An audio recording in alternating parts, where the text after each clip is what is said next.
The math says you need a vice president's salary to comfortably afford a $200,000 MBA. What the math doesn't say is that you're asking the wrong question. The brutal truth is a vice president's salary without an MBA is a statistical ghost, and the story of how that ghost was created, who gets to see it, and why most people never even get close to the boardroom where that salary is decided. That story begins not in a corner office, but in a small classroom in Cambridge, Massachusetts, in the autumn of 1908. That year, Harvard Business School was founded with a mandate to train men who would become the future leaders of American business. The first Master of Business Administration was awarded 4 years later in 1912. Today, we're going to deconstruct the invisible architecture that separates that classroom from the corner office. And we're going to find out who can actually walk the path without the degree. If you've ever wondered whether the MBA is the only key to the executive floor, you are in the right place. What comes next will dismantle everything you thought you knew about corporate ascension. You have to understand the origin of the problem. The title Vice President as a corporate role is almost as old as the MBA itself. It entered the American corporate lexicon in an unexpected way. In 1916, the United States Federal Reserve Act created a vice president role within the Federal Reserve Board to assist the president of the board. That single legislative decision planted a seed. The term migrated from public service into private corporate governance. And by the 1930s, the National Association of Manufacturers had codified the first modern corporate hierarchy. President, Vice President, Director, a standard reporting line for large-scale manufacturers. But here is the detail that changes everything. The first documented vice president of a major American corporation who held the role without an MBA was Mike Marcola at Apple Incorporated, serving from 1980 to 1983. He did not graduate from a business school. He was an engineer and a marketing executive who helped launch a company that would redefine the world. However, the same company later appointed John Sculley as CEO. Sculley had an MBA from Brown University. The pattern was already forming. The degree was becoming a signal, a filter, a gate. Now watch what happens to the scale.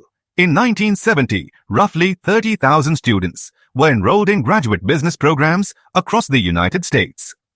By the year 2020, that number had exploded to approximately 250,000. The enrollment boom was driven by a single perception. The MBA was the most reliable path to senior-level compensation. Companies began to treat the degree as a prerequisite, not a preference. But the truth is more fragile. A study of executive compensation by Spencer Stewart in the year 2022 surveyed 1,200 senior executives across industries. The result cuts against the narrative. Only 38% of vice presidents in the United States actually hold an MBA.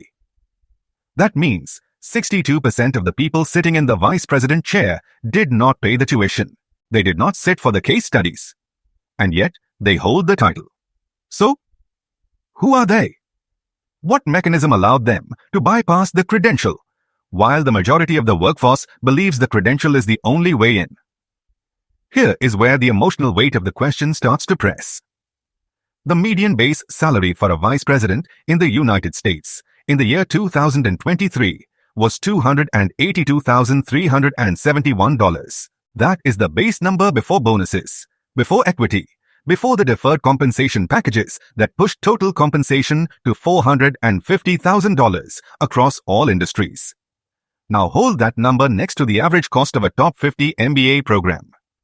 Tuition alone is $124,000. When you add living expenses for 2 years of full-time study, $30,000 per year, the total cost reaches $184,000. The question is not whether you can afford the MBA on a vice president's salary. The question is whether you can afford the vice president track without the MBA. The answer depends on a number that most people never calculate. The opportunity cost of the years you lose while the credential filters you out. Stop for a moment. Think about this. The average savings rate among American adults in the year 2023 was 5.4% of disposable income.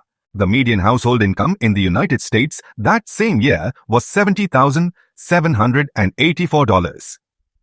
If you're an average earner saving at the average rate, it would take you more than 47 years to accumulate the $184,000 required for the MBA. That is not a path. That is a trap. Now imagine you bypass the degree. You aim directly for the vice president role. What are your odds? The Bureau of Labor Statistics reports that the average age of a first-time vice president in the United States is 48 years old. The path to that office without the MBA is slower, more opaque, and requires a different kind of architecture. But it does exist. You need to understand the survival mechanism. The title vice president functions as an anchor. It is not a reward for education. It is a signal of trust. When a company promotes someone to vice president without an MBA, that person has already demonstrated something the degree was supposed to guarantee: the ability to navigate high-stakes decisions under pressure. The question then becomes, how do you demonstrate that capacity if the gatekeepers are conditioned to look for the credential first? The answer lies in the rise of the highest-paid vice president function in the modern economy. Vice President of Engineering at FIN companies. According to a McKinsey & Company report from 2019, tech leadership compensation in this function routinely exceeds $1 million in total annual compensation. Base salary, bonus, and equity combined.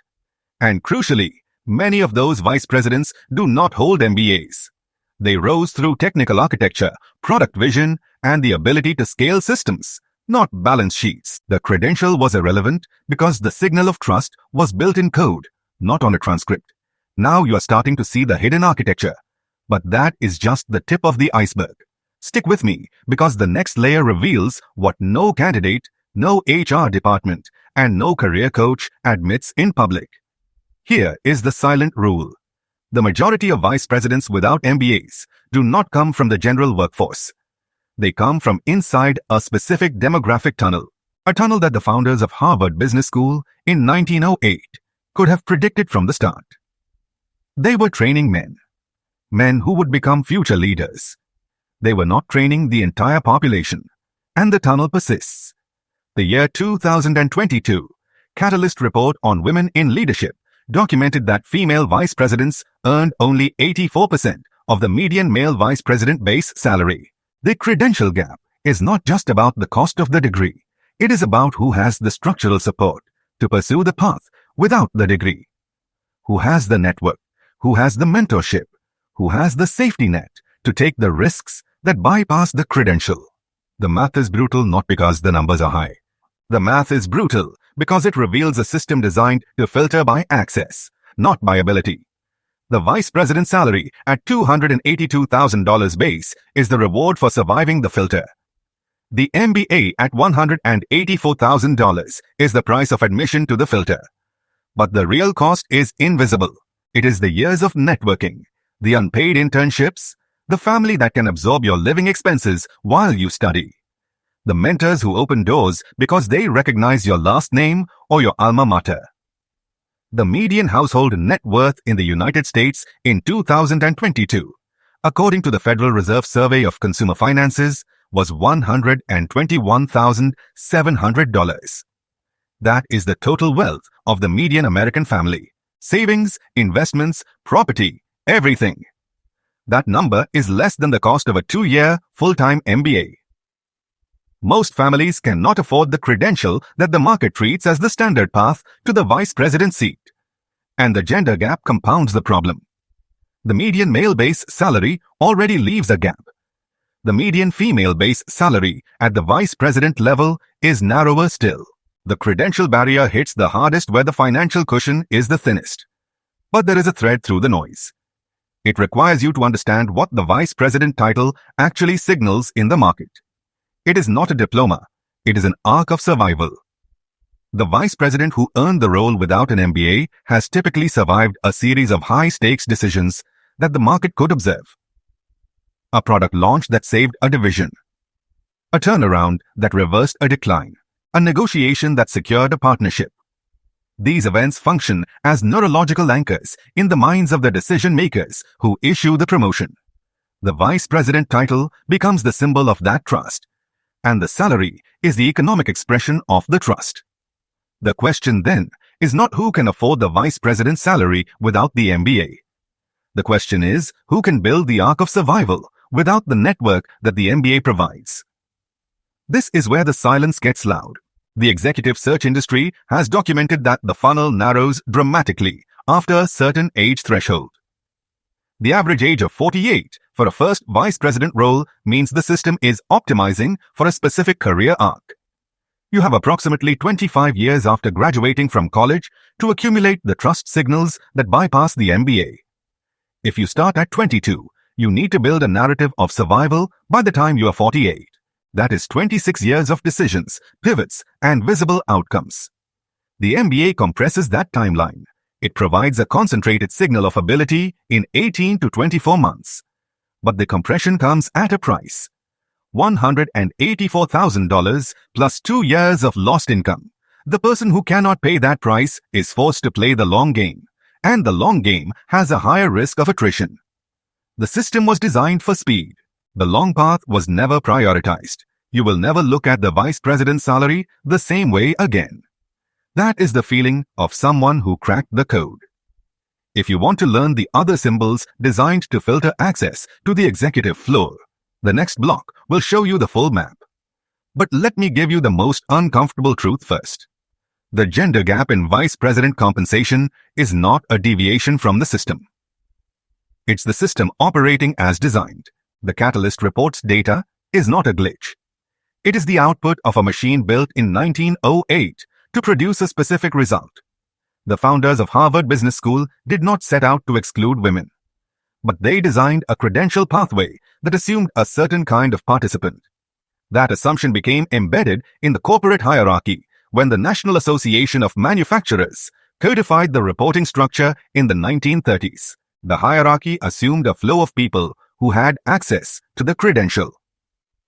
And the credential assumed a flow of people who could afford the time and the tuition. The system selected for the person who already had the resources.